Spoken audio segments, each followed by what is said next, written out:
بسم الله الرحمن الرحيم. الحمد لله الواحد الأحد الفرد الصمد الذي لم يلد ولم يولد ولم يكن له كفوا أحد، ليس كمثله شيء وهو السميع البصير، لا شبيه له ولا ند ولا نظير له ولا ضد، وكل ند ليس له بند، لا ودا ولا سواعا ولا نصرا. فقلت استغفروا ربكم إنه كان غفارا، يرسل السماء عليكم مدرارا ويمددكم بأموال وبنين ويجعل لكم جنات ويجعل لكم أنهارا، ما لكم لا ترجون لله وقارا وقد خلقكم أطوارا. ثم الصلاة والسلام على أكرم الأنبياء وسيد المرسلين سيدنا محمد الصادق الأمين، أرسله بالهدى رحمة للعالمين، وما أرسلناك إلا رحمة للعالمين، وعلى آله الطيبين المطهرين. إنما يريد الله ليذهب عنكم الرجس أهل البيت ويطهركم تطهيرا. وعلى أصحابه الذين شهدوا معه نزول الوحي بل كانوا له نعم الحماة من البغيض الملحد، وعلى الذين اتبعوهم بصدق الوجدان إلى يوم اللحد. أما بعد، فسلام الله عليكم ورحمته wabarakatuh. Alhamdulillah kita bisa bertemu kembali dalam keadaan sehat walafiat. Mudah-mudahan ya hajat-hajat kita, urusan-urusan kita, keinginan kita dunia dan akhirat telah terrealisasi, telah terlaksana, khususnya di tahun yang sudah berlalu, tahun 2021. Beginilah waktu berjalan cepat, tahu-tahu kita sudah berada di tahun 2022. Waktu ini tidak bisa direm. Semua orang sama Allah dikasih 24 jam setiap hari, tergantung manusianya bagaimana mengolah 24 jam tadi. Nggak ada jam 30. Kalau mau dipaksakan ada yang membuat jam 30 jam, insya Allah tidak ada yang mau beli jam itu, pas 24 jam. Maka dari itu Allah bersumpah dengan waktu, karena pentingnya waktu. Kita kaji surat Wal Asri. Bismillahirrahmanirrahim. Wal Asri innal insana lafi khusr. Kata Allah, demi masa. Kita perlu berpikir, Allah yang menciptakan segala sesuatu, tapi Allah bersumpah dengan makhluknya. Kenapa?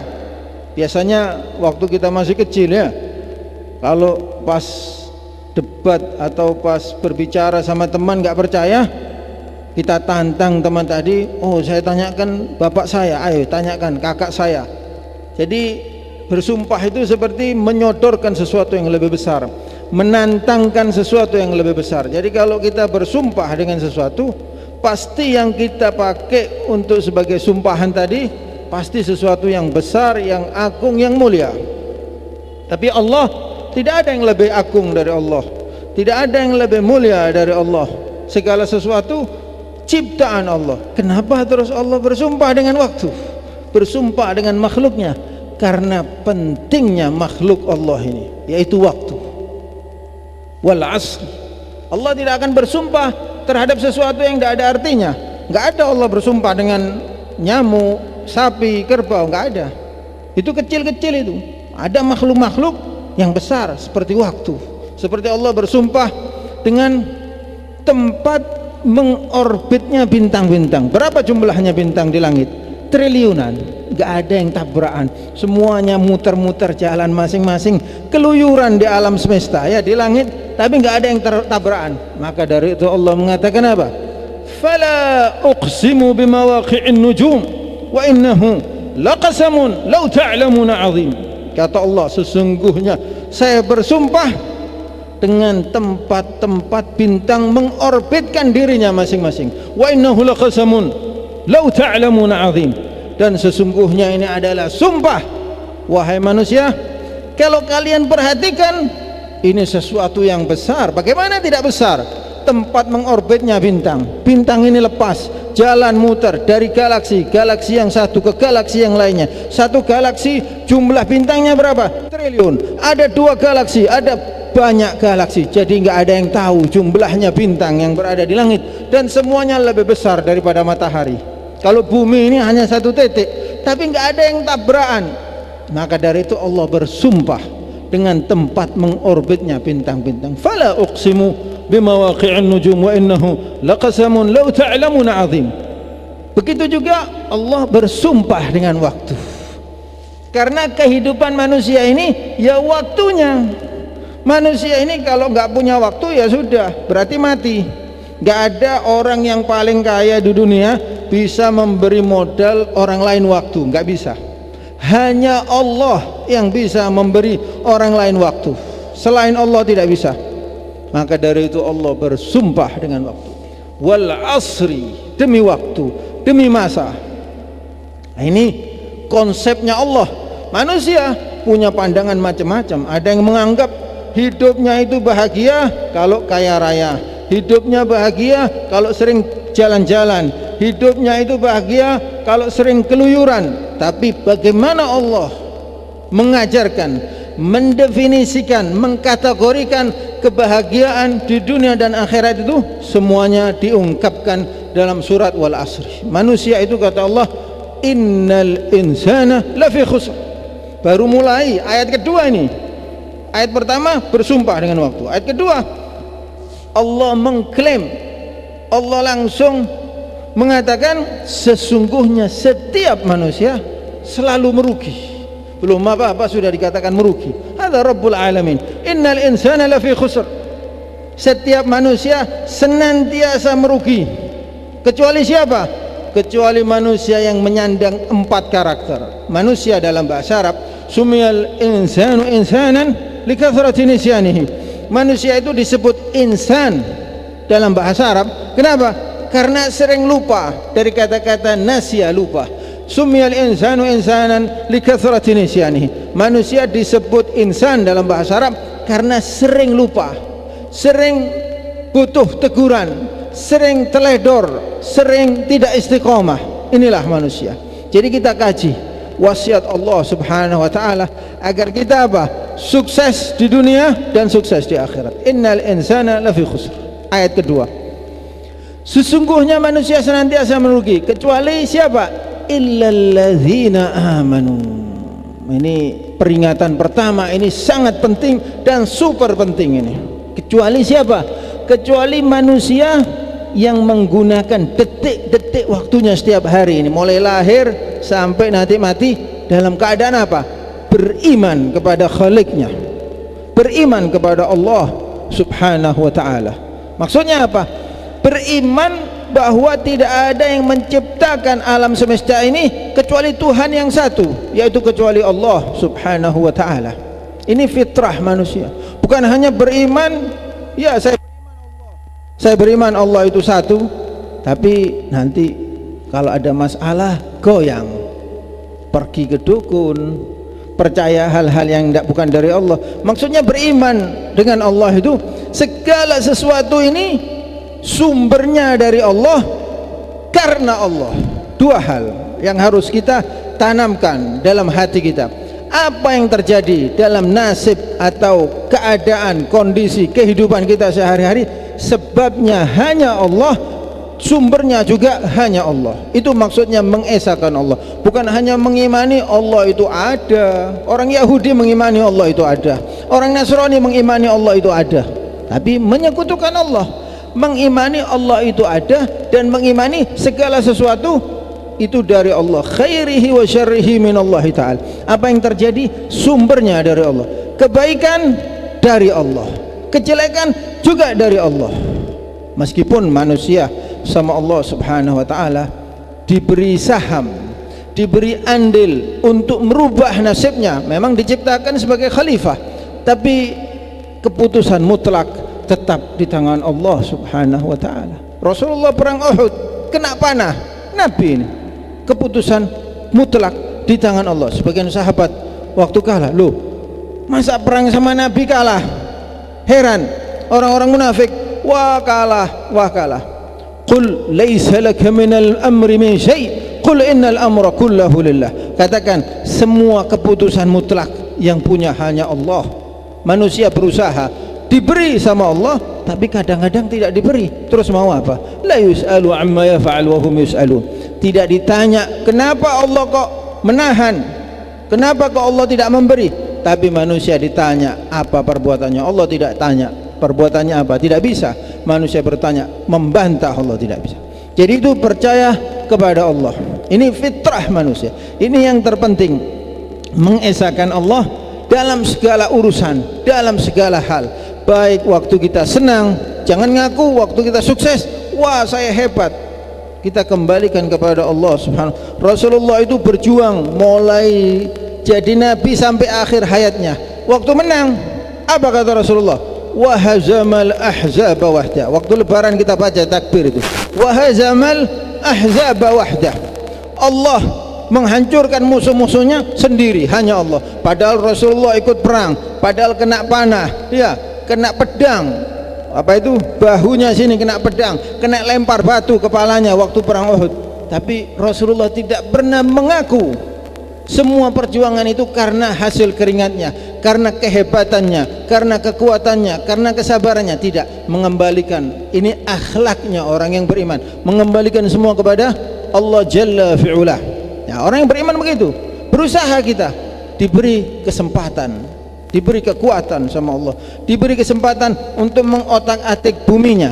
Tapi semuanya ini kita yakini adalah imtidadun minas sama', adalah karunia Allah Subhanahu wa taala. Jadi waktu menerima karunia kebaikan, kita syukuri, itu mengimani Allah. Kalau menerima cobaan, kita sabari, itu berarti mengesahkan Allah Subhanahu wa taala. Jadi beriman kepada Allah, beriman juga kepada malaikat-malaikat Allah. Tidak boleh orang yang beriman mengingkari, seperti orang Yahudi waktu di Madinah. Dia bilang saya mau masuk Islam, tapi siapa yang membawa wahyu? Yang bawa wahyu ini Jibril. Dijawab, yang bawa wahyu. Waduh, kalau Jibril saya masih mikir-mikir. Seandainya Mikail, saya masuk Islam. Man kana aduan li Jibril wa Mikail fa innallaha aduun lil kafirin. Dijawab sama Allah, barang siapa yang membenci Jibril atau mengutamakan Mikail, atau membenci Mikail atau mengutamakan Jibril, fa innallaha aduun lil kafirin. Semuanya ini dianggap kafir sama Allah Subhanahu wa taala. Ini dari Allah. Jibril, Mikail, Israel, semuanya ini adalah makhluk yang diciptakan sama Allah menjadi malaikat Allah. Kita imani, tidak kita otak-atik. Ini beriman kepada Allah, kemudian beriman kepada malaikat. Berapa jumlahnya malaikat tidak ada yang tahu. Yang wajib diketahui hanya 10. Kemudian beriman kepada nabi-nabi Allah. Ini bagian dari iman, arkanul iman. Berapa jumlahnya nabi Allah? Tidak ada yang tahu. Ratusan ribu. Wa in min ummatin illa khala fiha nadhir, kata Allah. Tidak ada satu suku, tidak ada masyarakat kecuali pernah diutus nabi kepada mereka mengajarkan untuk menyembah Allah Subhanahu wa taala. Tapi semua ajaran-ajaran tadi tidak dimaksumkan sama Allah, bisa diotak-atik, kecuali nabi yang terakhir, ajaran nabi yang terakhir tidak bisa. Jadi kita beriman. Jadi banyak, semua masyarakat ini pernah dikirim nabi sama Allah. Wa in min ummatin illa khala fiha nadhir rusulun mubashirina wa munzirina li'alla yakuna linnasi 'ala Allahi hujjatun ba'da ar-rusul. Banyak, kata Allah, nabi dan rasul-rasul yang diutus ini banyak. Supaya apa? Nanti hari kiamat enggak protes, ya Allah, saya enggak sempat mengesahkan panjenengan, saya enggak sempat menyembah kamu, wong saya enggak pernah dengar. Nah, ini makanya diutus sama Allah Subhanahu wa ta'ala. Beriman kepada nabi-nabi Allah yang wajib diketahui hanya 25. Ada nabi seperti di Mesir, ya, ada kuburannya Nabi Daniel. Orang Indonesia kadang-kadang memberi nama anaknya Daniel, dari kata-kata Daniel. Itu nabi, tapi bukan masuk 25 yang wajib diketahui. Jadi nabi itu bukan hanya 25 jumlahnya, ratusan ribu, tidak ada yang tahu jumlahnya. Ini bagian dari keimanan kita kepada Allah Jalla fi'ulah, karakter pertama dalam surat Wal Asri. Kemudian beriman kepada kitab-kitab Allah. Kita wajib mengimani Al-Quran, Taurat, Injil, Zabur, semua yang diturunkan kepada nabi-nabi sebelum Rasulullah wajib diimani. Yang tidak percaya dihukumi keluar dari agama Islam. Walladzina yu'minuna bima unzila ilaik wa ma unzila min qablik wa bil akhirati hum yuqinun. Kata Allah Subhanahu wa taala dalam Al-Qur'an, walladzina yu'minuna bima unzila ilaik, dan orang-orang yang beriman kepada Al-Qur'an. Wa ma unzila min qablik, juga beriman kepada kitab-kitab yang diturunkan sebelum Al-Quran, sebelum Rasulullah. Wajib kita imani, bagian dari keimanan kita kepada Allah Subhanahu wa ta'ala. Oh, saya tidak percaya Taurat itu dari Allah. Ini berarti kita mengingkari salah satu dari sesuatu yang wajib, maka dihukumi keluar dari agama Allah Subhanahu wa ta'ala. Tentunya tidak langsung dihukum gitu ya, diproses, dinasehati, disuruh taubat panjang lebar, tapi hukumnya tidak boleh. Itu karakter pertama, beriman kepada Allah, malaikat, nabi, kitab-kitab Allah, dan takdir-takdir Allah. Jadi ada orang ahli ibadah tapi hidupnya sengsara, terus mau apa? Mau protes. Begitulah Allah Subhanahu wa ta'ala, yu'izzu man yasha wa yudhillu man yasha biyadikal khair innaka anta ala kulli syai'in qadir. Kata Allah, memuliakan orang yang Allah kehendaki, merendahkan orang yang Allah kehendaki. Bukan berarti di saat manusia itu direndahkan nanti juga akan direndahkan di akhirat, tidak ada yang tahu. Ada sahabat namanya Tha'labah. Tha'labah ini miskin, bajunya itu satu, habis sholat jos pulang langsung. Kata Rasulullah, Tha'labah, kok kau terburu-buru, enggak baca-baca wiritan, duduk-duduk dulu di masjid wiritan bersama-sama. Kata Tha'labah, ya Rasulullah, saya ini miskin ya Rasulullah, istri saya di rumah ini menunggu pakai baju untuk menutup auratnya. Rasulullah ini, kata ulama, Rasulullah itu tahu. Jadi Rasulullah tahu, hatinya orang itu tahu, diilhamkan sama Allah. Ini tidak cocok, kata Rasulullah, dinasihati sama Rasulullah, ya Tha'labah, al-faqru khairun minal ghina. Miskin lebih baik daripada kaya, maksudnya untukmu, untuk dirimu. La ya Rasulullah, katanya Tha'labah, enggak ya Rasulullah, kalau saya kaya saya bisa sodako, saya bisa khusyuk ibadah, tenang ibadah saya, nggak kepikiran nyari rezeki sudah. Diam Rasulullah. Diulangi lagi sama Tha'labah sampai 3 kali. Rasulullah mempunyai sifat kalau dimintai 3 kali pasti memberi. Malu Rasulullah. Ada orang minta 3 kali diberi sama Rasulullah. Akhirnya Tha'labah mengeluh lagi sampai 3 kali sama Rasulullah, dikasih kambing, 2 kambing, sepasang kambing, didoakan sama Rasulullah kambingnya tadi. Subhanallah, kambingnya beranak jadi kaya raya Tha'labah. Suatu hari nggak ada di masjid Tha'labah ini. Tanya Rasulullah, kemana Tha'labah? Kata sahabat, ya Rasulullah, ini waktu asar, kok nggak ada asar? Dia sibuk di lereng gunung, kambingnya 1 lembah, ribuan kambing, dia masih menggiring kambingnya pulang. Ini di Madinah. Kata Rasulullah, datang ono Tha'labah, katakan kepadanya, fi kulli arba'ina ghanamun wahid, dalam setiap 40 kambing zakatnya 1 kambing, 2,5%. 1 dibagi 40, 2,5%, sama dengan zakatnya emas perak, sama. Hanya saja hitung-hitungannya berbeda, memudahkan orang Badui. 40 ambilin 1, padahal kalau dihitung secara matematika 2,5%. Sudah datang sahabat, kata Rasulullah, kau wajib mengeluarkan 1 kambing setiap 40 kambing. Kata Tha'labah, oh ya, saya hitung dulu, ini kambing saya banyak. Ditunggu sama Rasulullah, nggak datang, nggak mengeluarkan zakat. Tahun ke-1, tahun kedua, ditanya lagi, kirim lagi sahabat, ya saya hitung dulu, eman dulu ndak punya, sudah kaya, beda. Maka dari itu jangan terlalu sedih dengan kondisi yang, jangan terlalu mengikuti keinginan. Allah Subhanahu wa taala Maha mengetahui, Maha bijaksana. Kita yakini itu, kita imani itu. Allah lebih tahu siapa diri kita, kelemahan kita. Allah lebih tahu. Datang lagi sahabat, belum selesai ngitungnya, waduh, sudah nggak mau ketiga kalinya Rasulullah. Akhirnya dilihat sama Tha'labah, tahun-tahun selanjutnya kok nggak datang. Datang Tha'labah membawa kambingnya, ingin mengeluarkan zakatnya, padahal sudah beberapa tahun tidak zakat. Turun Jibril alaihissalam. Apa kata Jibril? Wahai Rasul, kata Allah, jangan diterima zakatnya Tha'labah ini, karena Tha'labah sudah dicoret di langit, sudah digolongkan sama Allah Subhanahu wa taala menjadi golongan orang-orang yang munafik. Fa'aqabahum nifaqan ila yaumi yalqawnahu bima akhlafu ma wa'adullaha wa bima kanu yakdzibun. Turun ayat ini.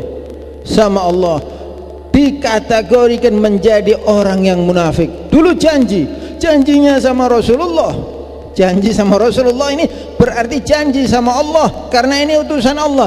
Diingkari setahun, 2 tahun, sudah tidak diterima sama Rasulullah. Nangis Tha'labah, tetap tidak diterima. Wong ini perintahnya Allah. Meninggal Rasulullah. Datang Sayyidina Abu Bakar jadi khalifah. Datang Tha'labah membawa kambingnya. Ini zakat kambing saya, kata Sayyidina Abu Bakar. Saya tidak berani menerima sesuatu yang telah ditolak oleh Ar-Rasul salawatu rabbi wa salamuhu alaih. Rasulullah nolak, saya mau nerima, tidak berani saya. Nangis Tha'labah pulang. Ya, meninggal Sayyidina Abu Bakar. Setelah 2 tahun Sayyidina Umar jadi khalifah. Datang lagi Tha'labah mau memberikan kambingnya. Kata Sayyidina Umar, Rasulullah nolak, Sayyidina Abu Bakar nolak, bagaimana saya berani menerima? Enggak berani. Nah, Tha'labah masuk golongan orang-orang yang munafik. 2 sahabat namanya Tha'labah, yang satu ini digolongkan munafik, yang satunya bukan, beda lagi. Jadi hati-hati, ada Tha'labah yang masuk munafik, ada yang bukan. Fa'aqabahum nifaqan, dihukumi sama Allah menjadi orang-orang yang fa'aqabahum nifaqan ila yaumi yalqawnahu, sampai nanti hari kiamat ini masuk kategori orang-orang yang munafik. Jadi jangan terlalu apa? Jangan terlalu sedih, nggak lulus kuliah, nggak dapat kerjaan, sampean nggak tahu. Ya, di balik itu Allah akan memberi yang lebih besar. La mani'a lima a'tait wa la mu'tiya lima mana'at wa la yanfa'u dzal jaddi minkal jadd. Kata Allah, tidak ada yang bisa menahan kalau Allah akan memberi, dan tidak ada yang bisa memberi kalau Allah ingin menahan. Banyak kisahnya ya, lihat di sekeliling saja, baca di internet, di mana-mana. Banyak orang yang nggak dapat pekerjaan tapi tahu-tahu mendapat sesuatu yang lebih besar. Jadi jangan terlalu bersedih dan jangan terlalu gembira di saat mendapatkan kenikmatan yang besar. Kita tidak tahu ujian di balik itu apa. Ya, jadi biasa-biasa saja. Ini pertama. Alladzina illa alladzina amanu wa 'amilus shalihat. Karakter yang kedua, berbuat amal soleh. Apa amal soleh?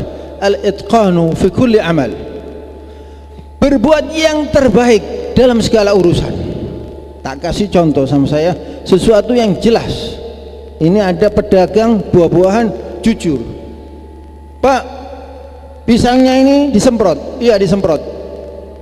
Tidak bohong dia, tidak melanggar peraturan pemerintah, dan jujur. Apakah ini amal soleh? Tidak, ini bukan amal soleh. Karena apa? Allah membuat sesuatu yang sehat, sampai semprot, menurunkan kesehatan yang diciptakan oleh Allah Subhanahu wa taala. Ini bukan amal soleh. Manusia diciptakan sama Allah untuk apa? Ngerumat bumi. Ngerumat bumi. Bagaimana berbuat yang terbaik dalam segala hal. Wa amilus sholihat. Sampai jadi tukang kayu, jadi tukang besi, berbuat, mengerjakan pekerjaan. Jadi amal soleh itu bukan hanya ibadah, perbuatan kita sehari-hari, mulai bangun sampai tidur lagi sampai mati, itu amal soleh kita. Apa saja, berbicara yang santun, jalan yang rapi, itu amal soleh. Sepeda motor ngebut-ngebutan, ini bukan amal soleh. Jadi dokter, wah bahaya ini bisa buta, ini matanya kalau tidak cepat-cepat ini bisa buta, ini bukan amal soleh. Kalau dia berbicara sekedar untuk nakut-nakuti, bukan amal soleh. Dan ini banyak sekali. Saya pernah mengetes berkali-kali. Anak saya nggak sakit, jalan-jalan di Bangil ini nggak ada dokter spesialis anak. Tiba-tiba muncul, loh ada dokter baru, kita tes, langsung mampir, periksa opname. Kenapa dokter? Infeksi paru-paru. Padahal nggak sakit loh anak saya ini, padahal hanya sekedar check up, hanya sekedar kepingin tahu kesehatannya. Nah, ini bukan amal soleh. Jangan diberi keahlian, kecerdasan sama Allah digunakan untuk menyelewengkan. Jadi customer service, bekerja di instansi pemerintah, ada urusan mengajukan buat apa saja, ngurus SIM, ngurus STNK, ngurus surat rumah, semuanya ya. Kapan Pak? Nanti ditelepon. Loh kok nanti ditelepon? Sampean kira di muka bumi ini yang kerja, yang sibuk itu hanya sampean? Orang lain pengangguran, digantung terus itu. Ini bukan amal soleh. Jadi harus jelas, good governance, bagaimana manajemen yang terbaik, yang jelas. Kenapa sampean waktu bayaran nggak lupa? Kalau waktu bayaran ya nanti ditelepon, nggak mau sampean. Akhir bulan minta masuk uang itu. Nah, ini bukan amal soleh. Wah ini ahli tahajud, nggak ngurus ahli tahajud. Amal soleh ini syarat. Faman kana yarju liqa'a rabbih falyamal 'amalan salihan wa la yusyrik bi ibadati rabbih ahada. Barang siapa yang kepingin, yang rindu, yang ingin ketemu kepada Allah, semuanya akan ketemu. Tapi yang dimaksud dalam ayat ini, barang siapa yang ingin kembali ketemu dalam keadaan radhiyan mardhiyah, ridho dengan surganya Allah dan diridhoi oleh Allah, syaratnya dua. Falyamal 'amalan salihan. Syarat pertama, perbuatan dia sehari-hari harus soleh, harus baik. Wala yusyrik bi ibadati rabbih ahada. Yang keduanya lebih ringan, tidak menyekutukan Allah saat menyembah, saat beribadah tidak pernah menyekutukan Allah. Ini dua syarat. Syarat ini kalau satu hilang, gugur satunya. Sampean sholat, syaratnya apa? Wudhu. Sholat nggak pakai wudhu, sholatnya khusyuk panjang, masya Allah, nggak sah, nggak ada nilainya di mata Allah. Jadi katanya ulama, anta ma'at ta'ah wala ma'al ibadah. Manusia itu yang dihitung sama Allah ketaatannya, bukan jumlah ibadahnya. Kamu bersama taat sama Allah apa sama ibadah? Safar, puasa, buka puasa waktu bersafar dapat pahala. Kenapa? Anjuran Allah Subhanahu wa taala. Ada yang maksa-maksa sampai sakit-sakit. Ini bukan berarti taat sama Allah.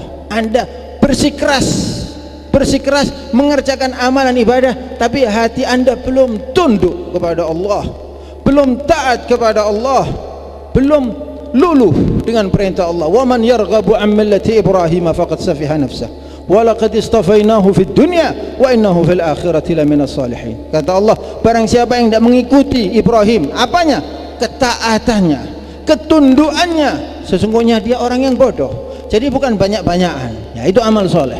Jadi orang kerja di mana saja, telepon, waduh, ditelepon. Jadi orang jadi terkatung-katung.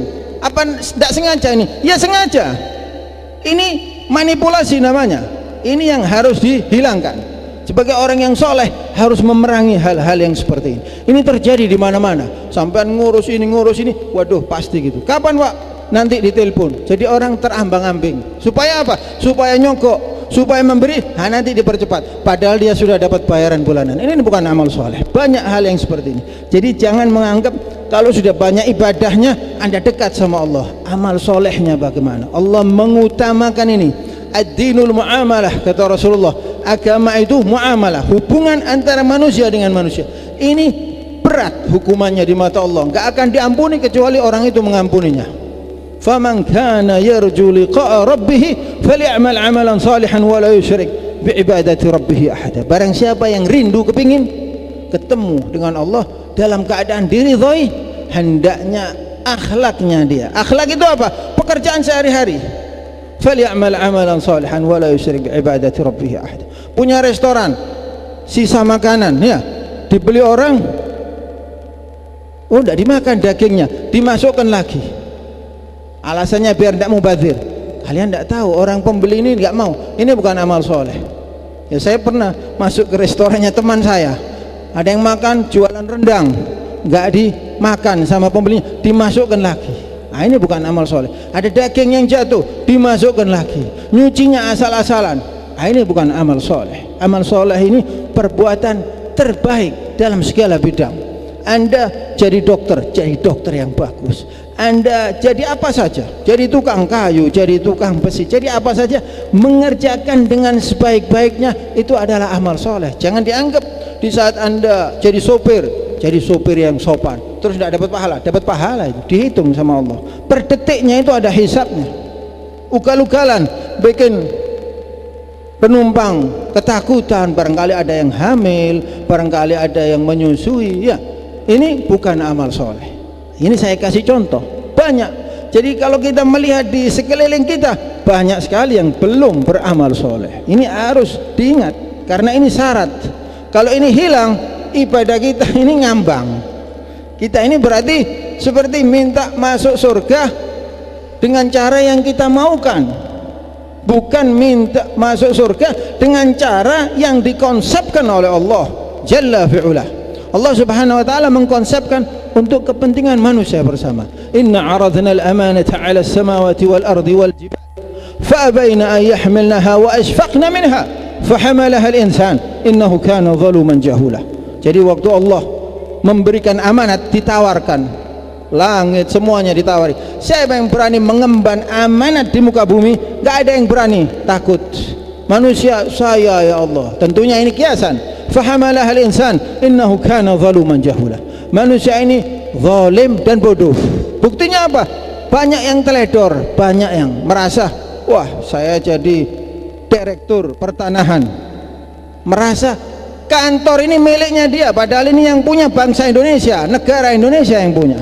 Jadi oh kalau nggak ngasih amplop ya tak tinggal dulu, tak urutannya dibelakangkan. Ini bukan amal soleh. Ibadahnya dia nggak ada nilainya di mata Allah Jalla fi'ula. Karakter yang ketiga, watawasau bil haqqi watawasau bis sabr. Jadi tawasau bil haqq, menerima dan mau memberi nasihat. Ini karakter orang-orang yang sukses dunia akhirat di mata Allah menurut konsepnya Allah. Jadi mempunyai sifat, wah saya ini bukan perfect, saya ini bukan manusia sempurna, saya ini bisa bersalah. Kullu bani Adam khata', kata Rasulullah. Semua anak Adam akan melakukan kesalahan. Tidak memiliki sifat sombong. Kalau ditegur mau. Ini karakternya orang yang sukses.